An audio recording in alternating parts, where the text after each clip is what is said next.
You wrote a book on Revelation called The Lamb's Supper, and this is a book that I'm seeing being discussed more and more online as people begin to feel and talk about the possible near end of the world. Wars and rumors of wars, it really feels like our culture and many places around the world are coming apart at the seams. And so I thought it would be good if we could discuss a little bit the book of Revelation, what that book's even about, what we misunderstand about it, and that sort of thing.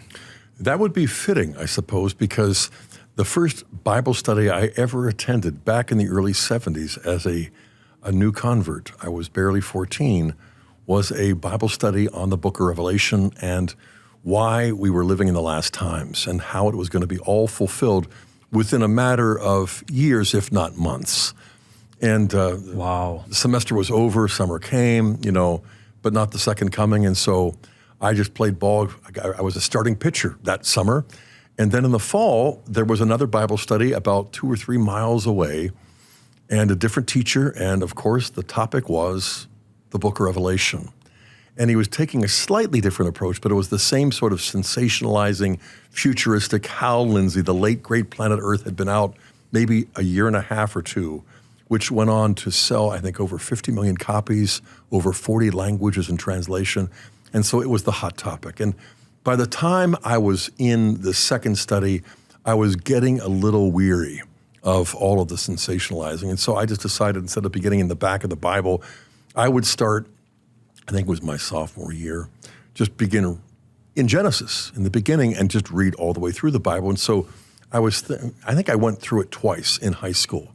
And it was just the most amazing, grace-filled exercise in my early life. And so when I went to college, I took Greek, and it was going a little slow for me. And so I took an accelerated program with a tutor who ended up going to Oxford.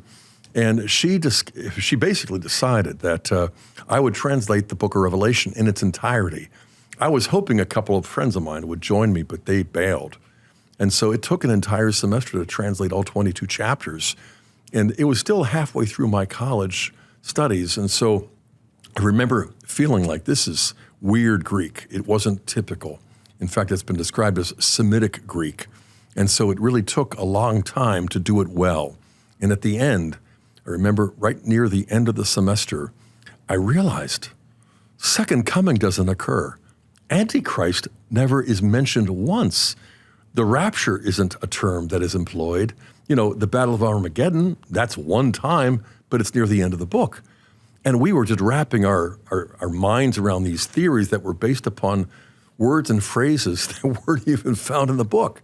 Millennium, okay, by the 20th chapter. But it just struck me at the time, I know what the book is not about, but I still didn't know what the book was about. Okay, so you would say that the book of Revelation isn't principally about the end of the world and the second coming, even though that's often how it's talked about. That's right. I would say it's not primarily about that. I would also say it's most certainly not about that exclusively, or else you would have to label it a false prophecy on account of the number of times that Jesus keeps saying, I am coming soon.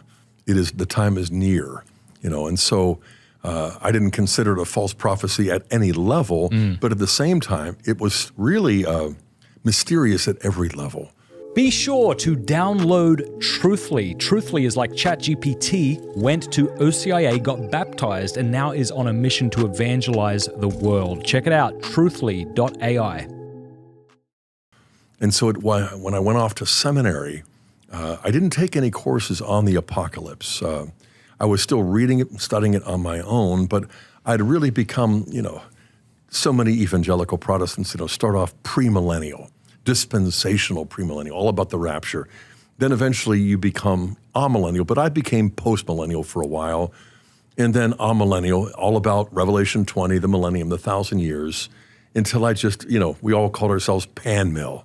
That is, in the end, it will all pan out, and that's when we'll figure it out, And so I was somewhat of an agnostic, not a skeptic, but still somewhat convinced that people who claim to know probably don't. Did that damage your faith at all as a 14-year-old, having been told the end of the world's coming and presumably buying into that at some level?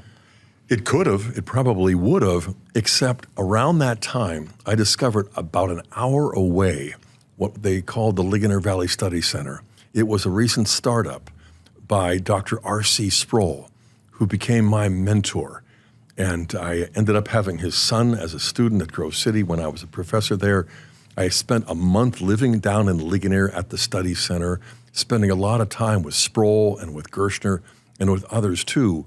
And Gershner had his doctorate from Harvard, and so he could handle all of these questions, my queries that, I threw them. Yeah. And so it didn't affect my trust in the Word of God whatsoever.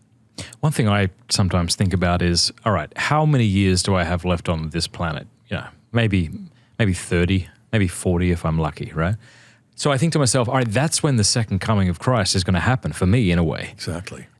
But if I believed without a shadow of doubt that in 30 years the Lord was returning, how might I live differently? And then I tell myself, well, that is going to happen, at least in your death, and so why aren't you living that way now? Thanks very much for watching that clip. You can click the link below if you want to watch the full interview, and don't forget to like and subscribe to the channel.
Thanks very much for watching that clip. You can click the link below if you want to watch the full interview, and don't forget to like and subscribe to the channel.